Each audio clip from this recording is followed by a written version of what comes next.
और केंद्रीय मंत्री गिरिराज सिंह ने शराबबंदी को लेकर सीएम नीतीश कुमार पर एक बार फिर हमला बोला है और कहा है कि बिहार में हर जगह शराब मिल रही है। उन्होंने सरकार से शराब कांड के पीड़ितों को मुआवजा देने की मांग की।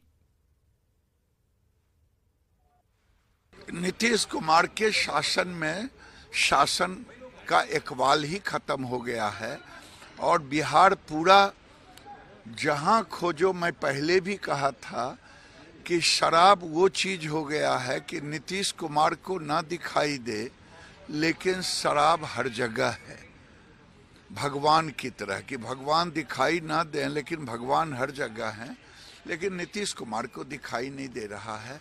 ये दुर्भाग्यपूर्ण है और मुआवजा उन परिजनों को दें कि आपके लॉ एंड ऑर्डर खराब होने के कारण ये दुर्दशा हुई।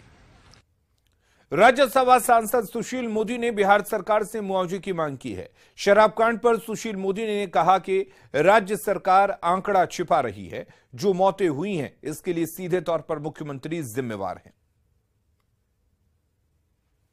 खजूरबन्नी में जब 19 लोगों की मौत हुई तो अपने 14 परिवारों को 4-4 लाख दिया, तो अगर गोपालगंज में मिल सकता आपका एक्साइज एंड प्रोहिबिशन एक्ट 2016 के धारा 42 में ये प्रावधान, तब क्यों नहीं देंगे आप? अब तो माले के लोग भी मांग कर रहे हैं, मांझी जी ने भी मांग की है।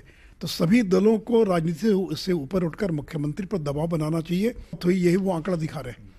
और नेशनल क्राइम रिकॉर्ड ब्यूरो ये भारत सरकार का ब्यूरो है, लेकिन आंकड़ा तो राज्य सरकार भेजती है। जो राज्य सरकार आंकड़े भेजेंगी, और अगर गुजरात में मौत हुई तो गुजरात में क्या 4 लाख लोगों को जेलों में बंद किया गया?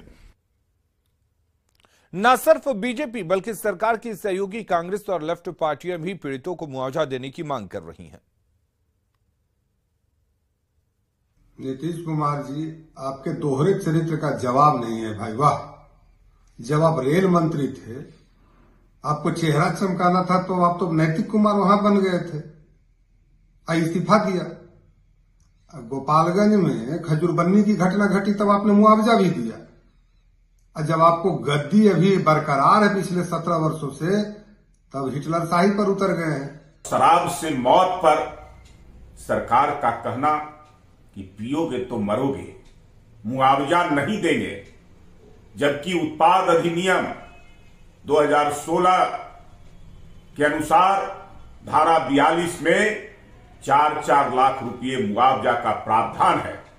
और यही सरकार, मुख्यमंत्री ने जब 2016 में गोपालगंज के खजूरबन्नी में जहरीली शराब से मौत होने पर मुआवजे की घोषणा की थी। अरे उनकी क्या गलती है? जब मिलेगा तो वो पिएंगे। रोकना है तो शराब की बिक्री को रोकिए। देखिए, गैर कानूनी गतिविधियों को रोकने के लिए सरकार और सिस्टम को सख्त होना ही पड़ता है। बिना सख्त हुए आप गैर कानूनी काम रोक ही नहीं पाइएगा। लेकिन चूंकि बहुत बड़ी घटना हो गई है और कई परिवार ऐसे हैं जिनके कमाने वाले ही चले गए इस घटना में, तो गैर कानूनी काम रोकने की जिम्मेदारी अगर सरकार की है तो पीड़ित जनता की तरफ ध्यान देने का काम भी सरकार की है। तो हमें लगता है कि इस समय पीड़ित पक्षों को थोड़ी मदद की जानी चाहिए। कांग्रेस पार्टी चाहती है कि पीड़ित परिवारों को। बीजेपी प्रदेश अध्यक्ष डॉक्टर संजय जायसवाल ने शराबबंदी को लेकर एक बार फिर से नीतीश सरकार पर हमला बोला है। उन्होंने शराबबंदी को पूरी तरह से विफल बताया और इसके लिए पुलिस महकमे को दोषी ठहराया। नवंबर में 10 जहरीली शराब से मौतें हुई थी और मैं न केवल उनके घर पे गया था, बल्कि उन सभी 10 को अपने व्यक्तिगत पैसे से एक मुआवजा, छोटा मुआवजा उन सबों को मैंने दिया था। और उस समय मैं नीतीश कुमार जी से मिला था कि इन सभी को हर हालत में मुआवजा मिलना चाहिए। शराब कांड के पीड़ितों को मुआवजे के मुद्दे पर कानून के जानकारों का भी कहना है कि नियमावली के मुताबिक पीड़ितों को मुआवजा मिलना चाहिए। जब एक तरह के ही एक मामले में ऑलरेडी मुआवजा दिया जा चुका है, तो दोबारा भी जो इस तरह की घटना हुई है उसमें मुआवजा देने का आधार ऑलरेडी बन जाता है। एक ही घटना के लिए एक ही तरह की परिस्थितियों में 2 अलग अलग चीजें नहीं हो सकती। लॉ के सामने सब कोई सामान्य है और समान रूप से है, और वहां अगर खजूरबानी में मिली है 2016 में, तो यहां भी मुआवजा मिलनी चाहिए। शराबबंदी पर डिप्टी सीएम तेजस्वी यादव के गृह जिले गोपालगंज की महिलाएं क्या कुछ सोचती हैं, ये जानने के लिए न्यूज 18 की टीम ने हजियापुर गांव के महादलित बस्ती में लोगों से बात की, जहां की महिलाओं ने शराबबंदी कानून का खुलकर समर्थन किया। हालांकि उन्होंने शराब तस्करों के खिलाफ कड़ी से कड़ी कार्रवाई की मांग की। महिलाओं का कहना है कि शराबबंदी कानून के बावजूद लोगों को आसानी से शराब मिल जाती है और पुलिस प्रशासन दोषियों के खिलाफ कार्रवाई नहीं करता है। महिलाओं से बात की न्यूज 18 संवाददाता गोविंद कुमार ने। शराबबंदी पर डिप्टी सीएम तेजस्वी यादव के गृह जिला गोपालगंज में हजियापुर के महादलित बस्ती की महिलाएं क्या सोचती हैं, यह जानने के लिए आज हम पहुंचे हैं हजियापुर के महादलित बस्ती में। ये तमाम महिलाएं हैं महादलित बस्ती की, जो आज शराबबंदी पर न्यूज 18 के साथ खुलकर चर्चा करेंगी और बताएंगी। ये बताइए कि शराबबंदी हुआ तो उसका कितना असर है? अब कितना असर? जब शराब बंदी हो जाता है तब मिलत कहाँ सब लोग पी के अथी भई रहता। प्रशासन चाहिए तो शराब बेचाई ना बेचाई, लोग पी ही ना पी ही। शराब बिका रहा है, जब बिचाता लोग पियता तो कार्रवाई हो सजा दिया तब उन लोग देह में डर हुई। इसका असर है, एक असर बा गाँव में? कोनो असर नहीं है। तो ये बताइए कैसे आप कह रही हैं कि शराब खुलेआम बिक रहा है? अब तो बेचा तबे न कहल जाता है। असर बा? कोनो असर नहीं है। पी के आवता लो, ना नून लिया लो ना तेल लिया लो। नीतीश कुमार ने महिलाओं के कहने पर ही शराबबंदी कानून लागू की।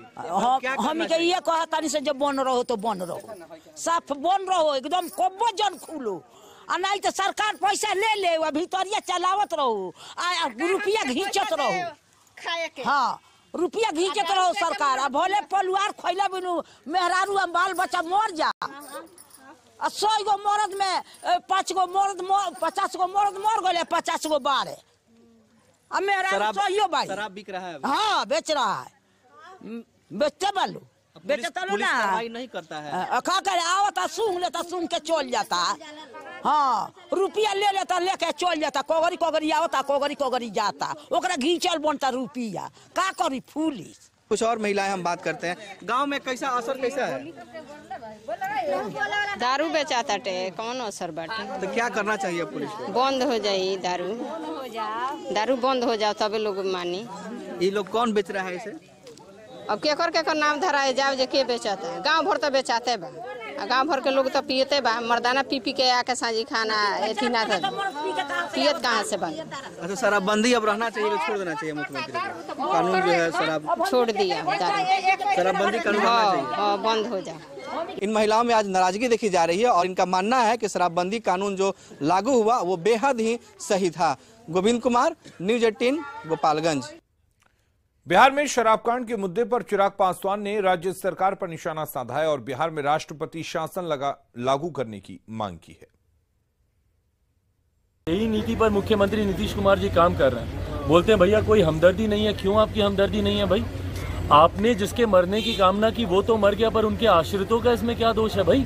20 दिन की वो बच्ची है, उसका क्या कसूर है जिसने अपने पिता को खोया? 80 साल की उस बुजुर्ग महिला का क्या कसूर है जिसने अपने बेटे को खोया? आप आज से 4 साल पहले तक 2016-17 तक आप मुआवजा दे रहे थे, आज आप बोलते हैं कि भैया हम मुआवजा नहीं देंगे। आपकी अपनी खुद की नीति इस विषय को लेकर स्पष्ट नहीं है, तो शराबबंदी कानून धरातल पर उतरेगा कैसे? रुक करेंगे इस वक्त एक